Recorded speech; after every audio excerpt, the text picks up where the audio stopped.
Jaalatteeti miti dirqama fidda. Garuu dhiifamni akkanatti miti Muhammad waan balleessiteefi maaliif akka akkas na goote anillee anas maaliif akka akkas na goote maatii kee keessa akka boona goote kana himtee beeka balleessitu wallaalan balleessitu yoo dhugaa lafa keetteen irra sii dabar namni dhiifama hin goone hin jiru. Tamam badii namni ofitti beeke dhiirummaadha yoo badii ofitti beeytee dhufte dhiirummaadha sun kootu rakkoon qabu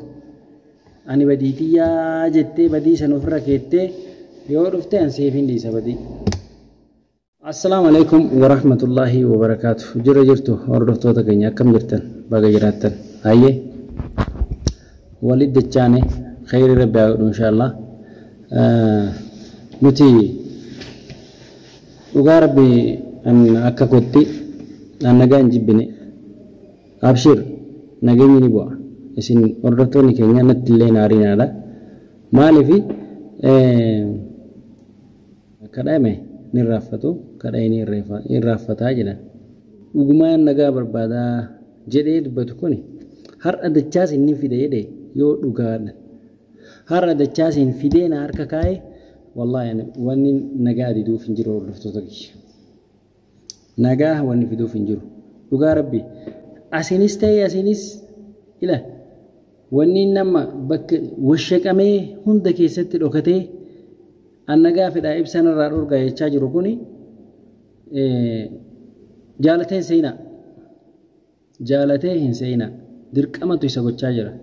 ana osoo hin taane dirqama isa gochaa jira maaliifi lubbuun itti dhufte akka ajaa'ibatti lubbuun itti dhufte rakkoo sababa kiyyaan mucaa hanga har'atti torbaan tokko oli mucaan kun eega dhabame torbaan tokko oli dhimmanarra osoo nagaa ka barbaadu ta'e haga ammaa eessa jira hordoftoota kiyya haga ammaa eessa jirta Muhammad amma lubbuun si dhufte jennaan qaba ganna dhiisan sun eessa kutte mee garama kutte rabbi jedhi bar dirqama fiddaar dachaasin dirqama fiddaar har'a fiddee yoo dhufte dachaasin badiin tiyyallee tanatti balleessitellee siif hin dhiisa Muhammad tamaanatti balleessiteewu siif hin dhiisa har'a fiditi dachaasin har'a fiduu dandeessa fidde kalee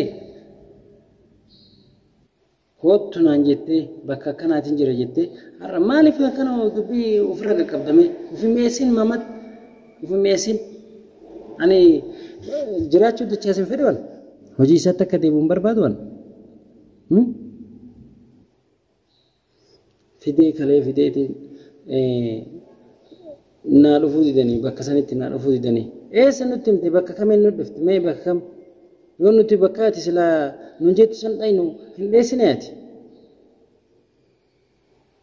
tayyib dhiisi ati hin dhufin dachaasin bakka kanaa kaayiti mee dhiisi dachaasin bakka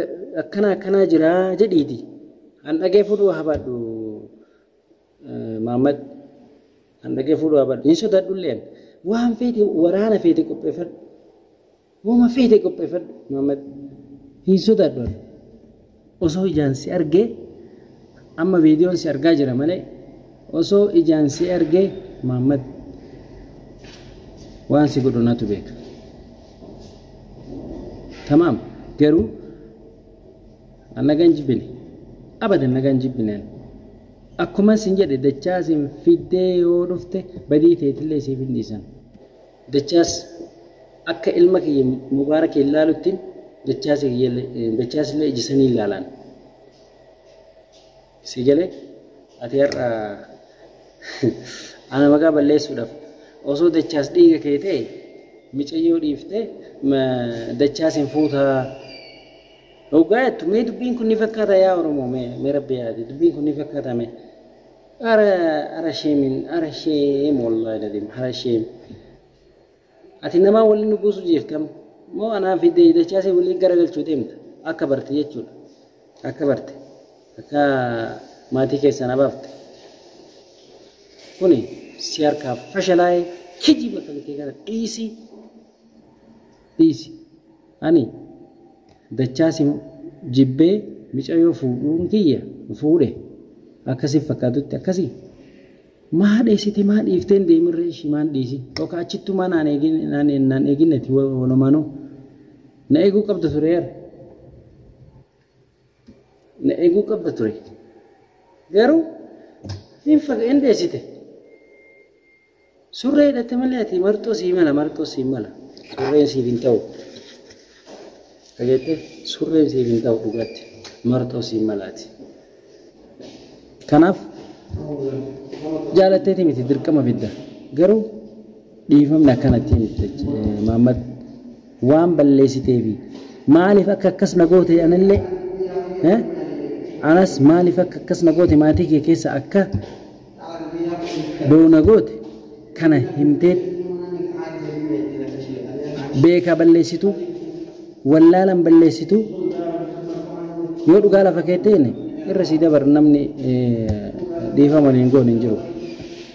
tamam badii namni ofitti beeke dhiirummaadha yoo badii ofitti beeytee dhufte dhiirummaadha sun kootu rakkoon qabu ani badii xiyyaa jettee badii san ofirra keettee yoo dhufte an siif hin dhiisa badii hayyakeef siitee rakkoon qabu hangama kiyyaan an nagaa hin jibbu'an garuu gatii san kaffaluu teessa laal gatii san kaffaluu deemta waan dachaas hin gootes waan ana gootes kana kaffaluuf deemta abadan siin dhiisu almuhimati yoo akkasin jedhe kana yoo hunda keessa ka deemta'e gatii saniin kafalta ammallee yoo immoo ifatti baatee dachaas hin fiddee hunoo badiin kiyya ibsaa jettee mana dhufte mana keetti nyaattu sareen mana ofitti nama nyaattu sareen tamam sareen mana ofitti nama nyaattu ansiin tuqu jechuudha siif hin dhiisa garuu hunda keessa deemta olii gaffiida qabaa ganna dhiisaa jetta hojii kee argattaati hojii kee argatta hojii kan keessan ni kafalta gati san ni kafalta homaa harka keessinuu keen oolamu akka maleetu tolaan ta'e lolaan ta'e harka keessinuu keen oolamu kana teenya waliin mari'anna dachaasin fidda eessayyoo anaa miti ummanni guddaanuu dhiifama sii godha waan natti balleessite immoo anaa mataa kiyyaa dhiifama sii godha dachaasin naa fiddee dhufnaan please irra diddibin dachaas fi anallee walitti hin buusin micoon dhiiga kiyya taate an dhiiga kiyyaa miti micoonis yoo ta'es dhiiga jaartii xiyyaati malee si galee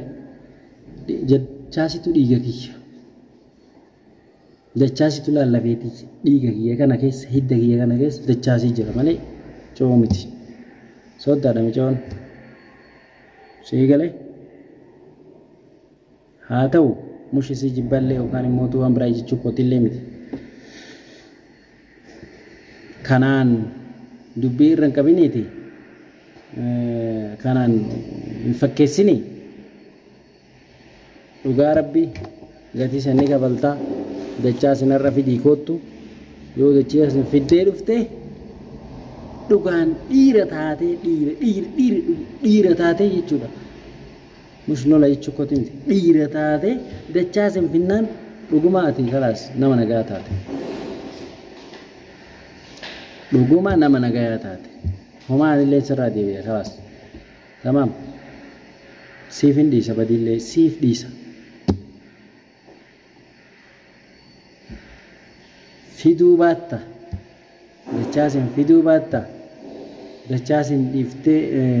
dachaasin qabattee olii gaffiidha akkuma sin jedhe ammallee silaa baagala dhabdee jirta daran sitti cufaa deema hanga kokkee si gahu haga harkaan akkatti si qabee hunoo daawwattoota kee kana qabee jedhee akkanas uummataan agarsiisutti si jalaa nafu ufiin beeytee fiddee dhuftaa karaan kun nan baasu jettee ufitti beeytee fiddaa kunoo karaan si bana kootu na bira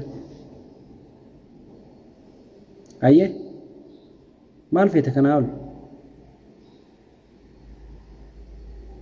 waan hin taane laagee dubbii ofirra hin qaqqabin anaa miti namoonni beeka akkaati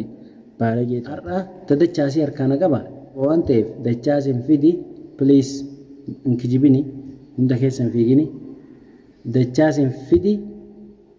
taanni haasoyna siitaa kanu siitoo baata muka hudduu si nagara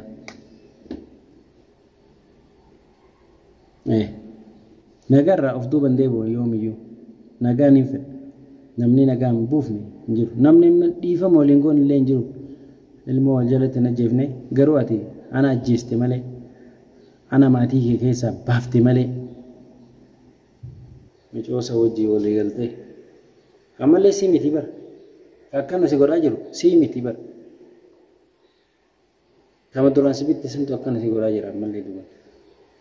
kama isiiti onnee si godha nama salphachiifte dhugaatti akkanaa miti namni dhiirti akkanaa miti dhiirti waan jiru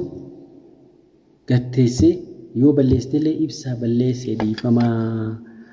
balleesse sitti balleesse ani seeyaan na godhe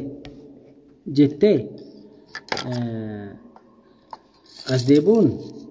kun nama rakkisullee dhiirummaadhaas sigalee dhiirummaadhaas garuu ati